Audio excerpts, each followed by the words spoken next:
Mi nombre es Horacio Hernández Ramos. Soy estudiante de quinto semestre de la carrera de Gestión y Administración de PYME, y el día de hoy presento como parte de la asignatura de Normatividad Fiscal los fundamentos de la normatividad fiscal.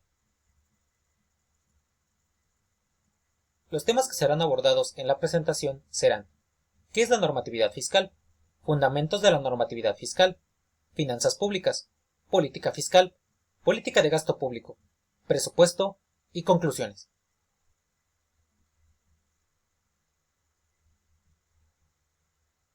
¿Qué es la normatividad fiscal?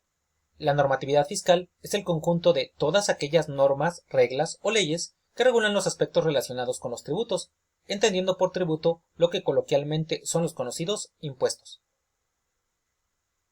Los fundamentos de la normatividad fiscal que analizaremos son las finanzas públicas, la política fiscal, la política de gasto público y el presupuesto.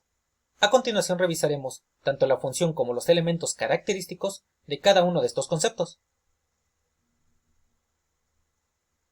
Las finanzas públicas tienen como función recabar los recursos financieros de la población mediante impuestos, los cuales posteriormente serán utilizados por el Estado en el cumplimiento de sus funciones al servicio de la sociedad.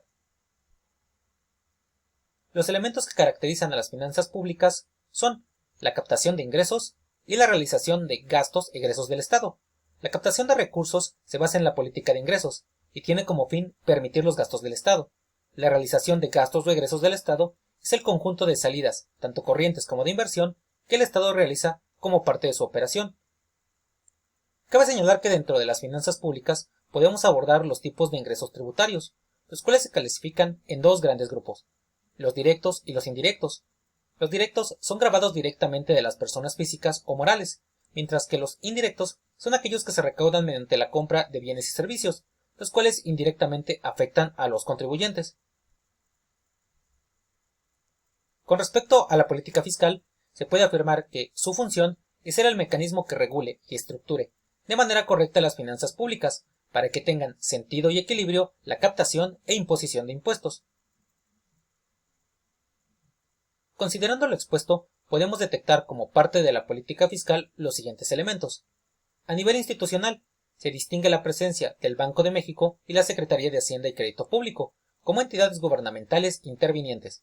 A nivel operativo, se detectan los aspectos de microeconomía y política monetaria, siendo esta última de tipo expansivo cuando se aumenta el circulante y de tipo restrictivo cuando se reduce su flujo. Finalmente, a nivel estructural, se consideran aspectos como el endeudamiento interno y externo, el régimen tributario y la operación y situación financiera de las entidades.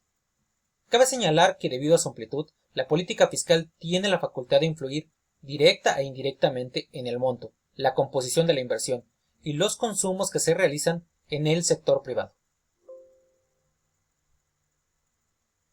Con respecto a la política de gasto público, tiene la función de programar y proyectar los egresos y cantidades emitidas para el cumplimiento de las actividades nacionales, entendiendo como actividades nacionales a todas aquellas acciones que emprende el Estado como parte de su plan de acción en torno a la sociedad. Dado lo anterior, podemos establecer tres elementos claros con respecto a la política de gasto público. Primero, que se encuentra respaldada en la Ley de Ingresos de la Federación. Segundo, que es ejercida por la Secretaría de Hacienda y Crédito Público. Y tercero, que se rige por la Ley Orgánica de la Administración Pública. Finalmente, el presupuesto tiene como función estimar de manera financiera anticipada los gastos públicos del sector público, a fin de planear de forma responsable y estratégica los egresos. Los elementos que podemos considerar partícipes de la formación de un presupuesto en nuestra legislación actual se describen a través del siguiente gráfico, donde se identifica que lo primero es la preparación del documento por la Secretaría de Hacienda y Crédito Público.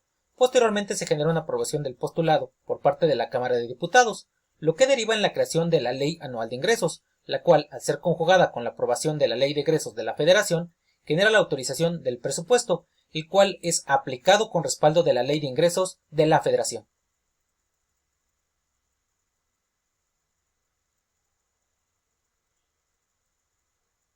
Como conclusiones a lo revisado, se puede enunciar que los conceptos analizados sientan las bases sobre las cuales se sustenta la normatividad fiscal en México, la cual nos reitera la importancia de la recaudación para la operación del Estado.